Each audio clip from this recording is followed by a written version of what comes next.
Oh my God, you guys are not gonna believe what I'm making today. Well, I mean, you will believe it. If you follow me on Instagram, you'll see that I do make fried chicken of all kinds at home all the time. And today I'm gonna share one of my new favorite chicken nugget recipes. It's really simple, and I know I say that all the time, but it is really simple, and frying at home should not make you scared. Today I'm using chicken breast, and I'm cutting it into 1-inch pieces. You can use chicken thigh, but I don't usually say this, but I actually like chicken breast better here. I like thigh for most things, but in this instance, I like chicken breast as long as you don't overcook it. It's juicy, it's tender, it's great. And chicken thigh is so full of moisture that sometimes it can make the breading a little soggy. So don't tell anyone I said that, because for years I've been like, chicken thigh is great for everything. It's great for chicken frying and everything, and it is. But in this instance, go with the chicken breast. Anyway, 2 pounds of chicken breast, boneless, skinless. Cut them into 1-inch pieces. As far as I know, you can't buy chicken breast in this form yet, though maybe you can, but don't do it. Don't fall for it. I mean, I'd go as far as to say buy whole bone-in, skin-on chicken breast, remove the skin, remove the bones, save the bones, and make stock later. But, you know, I know you're not going to do that. I didn't either, by the way, so there's that. That's it. It's a pretty good amount, too. This is pretty dry. You probably want to dry it off a little bit. But I'm going to coat this in a kind of simpler method than I normally use. I'm going to coat it with yogurt, which sort of stands in for like buttermilk, for instance, if you were making regular fried chicken. I should probably wash my hands, but then I'm going to touch the chicken again, so forgive me. This is a 1/2 cup of Greek yogurt. Should be enough to lightly coat the chicken breasts. Season it with salt and pepper. This hand is actually clean, so I'm just going to use that to season. And I'm also going to season the chicken because I season at every layer. Toss it. And then that can go into your bowl of yogurt. You know how you make fried chicken, like Southern fried chicken, and you marinate it in buttermilk overnight? That helps the coating to adhere. It's usually flour in that instance. Today we're going to use panko, which is my breadcrumb coating of choice for any kind of fried chicken content. I do fry at home quite frequently, which everybody makes fun of me for because I live in a New York City apartment and I don't have any kind of ventilation, and my house always smells like fry. So there you have it. You want to let this sit for about 15 minutes just to sort of absorb a little bit of the yogurt, give it a little bit of flavor, and then come back and fry it. You can actually put it in the fridge for 2 hours too if you wanted to. I'm going to wash my hands, and this is going to sit. Okay, now you have to coat your chicken. It's not hard. Don't forget to season the panko with salt and pepper. I like to take my chicken with tongs and then just drop it into the panko and coat it. I actually usually use my hands again for this, but they get very coated in chicken and panko and all kinds of stuff. So if you can manage it to get a good coating, you can use tongs. I like to actually sort of press some of the breadcrumbs onto the chicken so that it gets a really nice adherence. Is that a word? No. It is a word, but it's not the right word here. And then just do that for all of the chicken chunks. I do have my oil heating already. It's on low, which is how I heat my oil so that it doesn't spike too much. I like to heat it slowly over low and then adjust the heat up to get it to the temperature that I want it. So it's already on the stove heating. I did forget to mention one thing about the panko breadcrumbs that I will share with you now, because I didn't actually do it, and now I'm realizing I didn't do it. When I use panko, which are really great and like a fluffy, light, kind of bigger breadcrumb, if you crush some of them a little bit, you get a better overall coverage. I like to have sort of half of my breadcrumbs crushed a tiny bit and then half left in the original shape and size, and that way you get, like, it fills in the cracks. There you go. Now you know all my secrets. That's my favorite personal hashtag that I created for my very own Instagram. Now you know everything I know, which hopefully isn't true, because then what? Then what do I have left?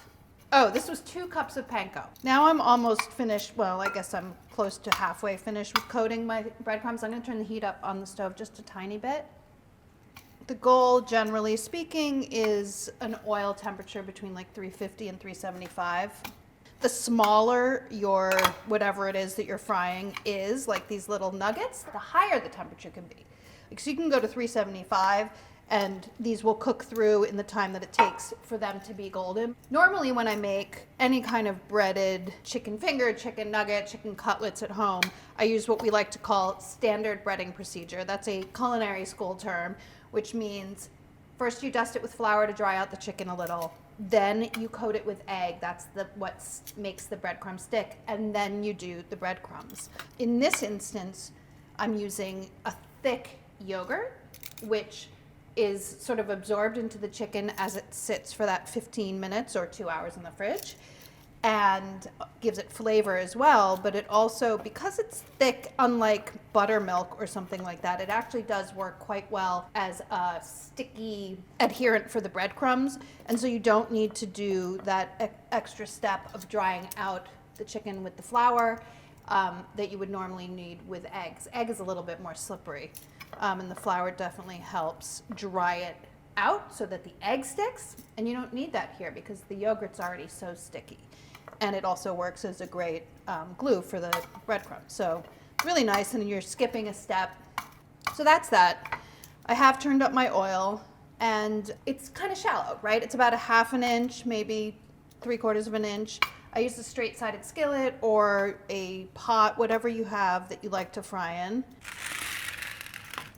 In any case, at home I often fry in cast iron, which holds the heat really well, but this stainless steel works really well as well. The oil's kind of shallow for using a thermometer, which is what I would normally recommend checking the temperature with. So I'll just drop a breadcrumb in, and it should sizzle and start turning golden very, very quickly. And I can see that it is. That's been about like 5 to 8 seconds, and it's already starting to turn golden. So I think my temperature is just about right.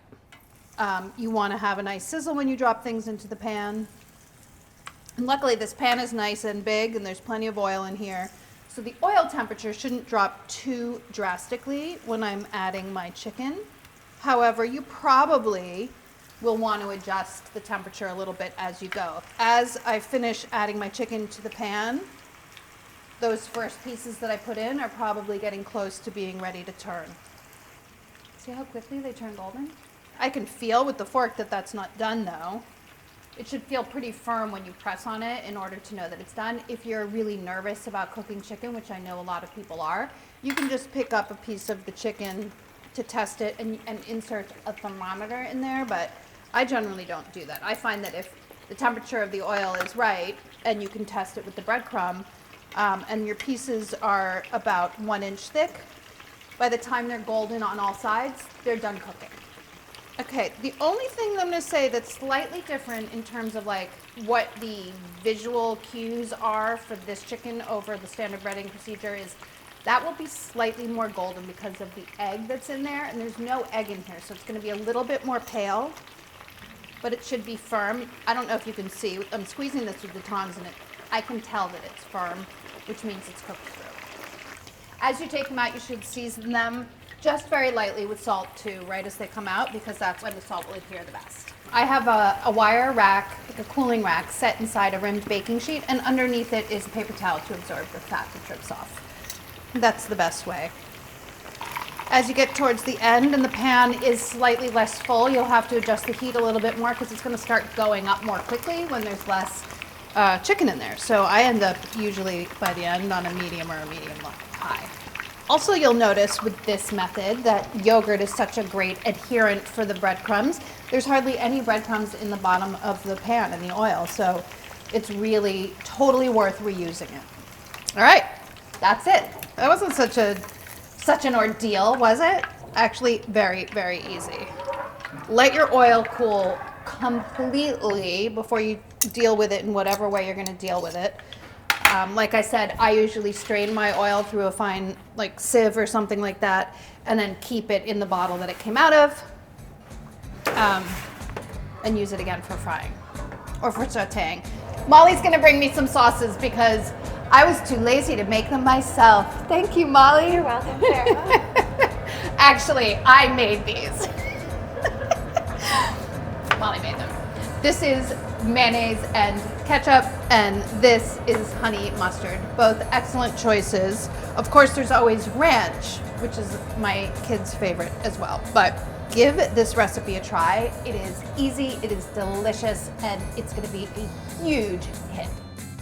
If you like recipes like this and you want more, make sure to click like and subscribe because we have plenty more where this came from.